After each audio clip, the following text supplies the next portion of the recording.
Chinna Jeweller is the best jeweler. People come again and buy it a lot, and he's the best. He's very good. ਹਾਂਜੀ ਸਤਿ ਸ਼੍ਰੀ ਅਕਾਲ ਜੀ ਸਾਰਿਆਂ ਨੂੰ ਜੀ।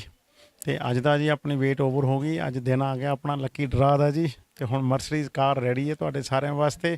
ਹੁਮ ਕੇ ਆ ਜਾਓ ਜਲਦੀ ਜਲਦੀ। ਜਿਹਨੇ ਵੀ ਭੈਣ ਭਾਈ ਨੇ ਹੋਰ ਕੂਪਨ ਪਾਉਣੇ ਆ 4 ਵਜੇ ਤੱਕ ਆਪਣੇ ਰੈਫਲ ਪੈਣਗੇ। ਉਹਦੇ ਵਿੱਚ ਤੁਸੀਂ ਕੋਈ ਵੀ ਡਾਇਮੰਡ ਜੂਲਰੀ ਲੈ ਸਕਦੇ ਹੋ ਜਾਂ ਕੋਈ $3500 ਦਾ ਗੋਲਡ ਬਾਏ ਕਰ ਸਕਦੇ ਹੋ। ਤੇ ਉਹਦੇ ਨਾਲ ਆਪਾਂ ਰੈਫਲ ਦਾ ਤੁਹਾਡੀ ਮਰਸਡੀਜ਼ ਕਾਰ ਦੇਵਾਂਗੇ ਤੇ ਨਾਲ 5 ਡਾਇਮੰਡ ਰਿੰਗਾਂ ਦੇਵਾਂਗੇ।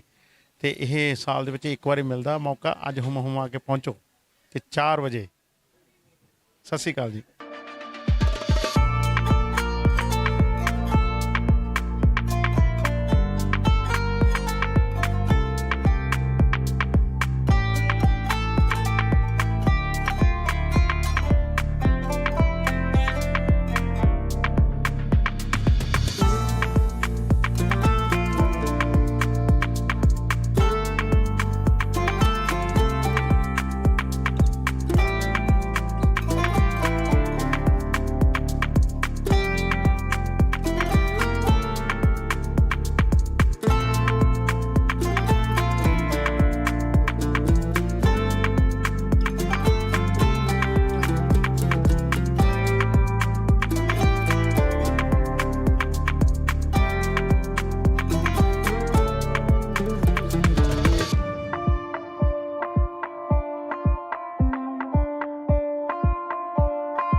मैं सेट खरीदा है और वाली खरीदी है और रियल है, बहुत अच्छा है।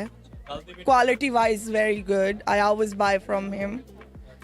Chinna Jeweller is the best jeweler.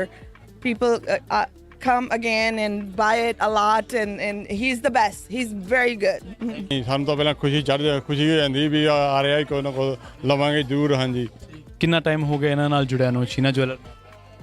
Almost 15 ਸਾਲ ਹੋ ਗਏ।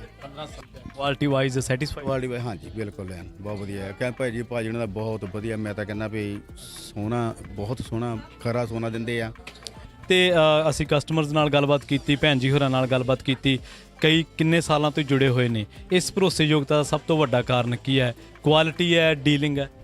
ਹਾਂਜੀ ਅਸੀਂ ਕਸਟਮਰ ਨਹੀਂ ਸਮਝਦੇ, ਆਪਣੇ ਫੈਮਿਲੀ ਮੈਂਬਰ ਸਮਝ ਕੇ ਸਾਰਿਆਂ ਨਾਲ ਡੀਲ ਕਰਦੇ ਹਾਂ। ਕਸਟਮਰ ਨਹੀਂ ਸਮਝੀਦਾ ਕਿਸੇ ਨੂੰ ਵੀ। ਤੇ ਜੋ ਹੈ ਇਮਾਨਦਾਰੀ ਨਾਲ ਬਿਜ਼ਨਸ ਕਰਦੇ ਆ, ਸੱਚਾਈ ਨਾਲ ਜੋ ਚੀਜ਼ ਹੈ ਦੱਸ ਕੇ ਦਿੰਦੇ ਆ। ਕਦੇ ਵੀ ਇਹ ਨਹੀਂ ਹੈ ਵੀ ਉਹਨਾਂ ਨੂੰ ਰੋਂਗ ਚੀਜ਼ ਦਈਏ ਜਾਂ ਚੀਟਿੰਗ ਕਰੀਏ। ਕਿਸੇ ਦੀ ਇੱਕ ਸਿੰਗਲ ਪੈਨੀ ਨਾਲ ਨਹੀਂ, ਬੇਈਮਾਨੀ ਨਹੀਂ ਕਰਦੇ ਕਦੇ ਵੀ।